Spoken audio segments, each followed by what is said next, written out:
Gustong paimbestigahan ng ilang mambabatas ang pagguho ng Binaliw Landfill sa Cebu.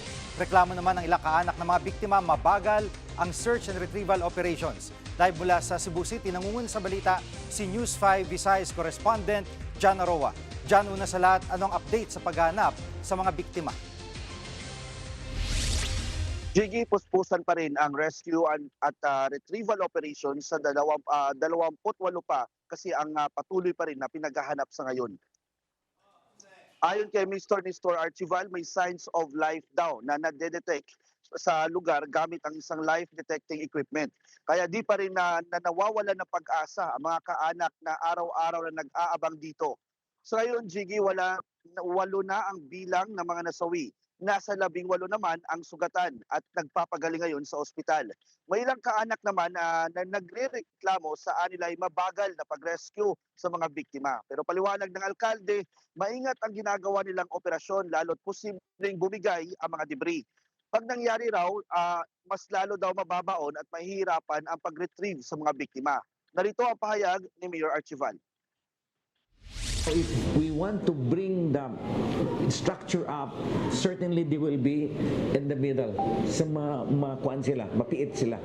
There is actually gas spewing. If we have the big spark, then it will catch fire. Then that would be very disastrous to the people who are trapped and at the same time to our rescuers. At dyan, may nabanggit ba lokal na pamahalaan kung anong gagawin nila para hindi na maulit ang ganitong trahedya? Jiggy, wake-up call daw ang nangyaring ito para mas higpitan pa lalo ang pagbibigay ng permit at inspeksyon sa mga landfill ayon kay Mayor Archival. Para naman sa masiguro na di na maapektuhan ang pagkolekta ng basura sa lugar, pansamantalang dadalhin sa dalawang waste facility sa Mandaue at Consolacion, Cebu ang mga basura. Pinasara na rin kasi ang waste facility sa Binaliw matapos nga ang nangyaring landslide.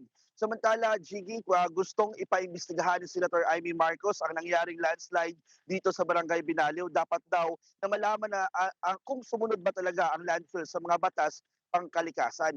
Nais din daw niyang malaman kung nagkaroon ng pagkukulang sa pamunuan ng landfill at kung totoong may kinalaman sa landslide ang malakas na lindol noong September 2025. Nananawagan din naman si Kabataan Party List Representative Renico na ipasa ang Magna Carta o waste workers dahil laging nalalagay sa alanganin ang buhay ng mga waste workers. Yan muna ang latest. Balik sa iyo, Jiggy. Yan po ulat ni John Aroa live mula sa Cebu City. Mga kapatid, Jiggy Manikad po, pagdating sa mahalagang balita sa loob at labas ng bansa, dapat una sa lahat, mag-follow at mag-subscribe na sa social media pages ng News 5.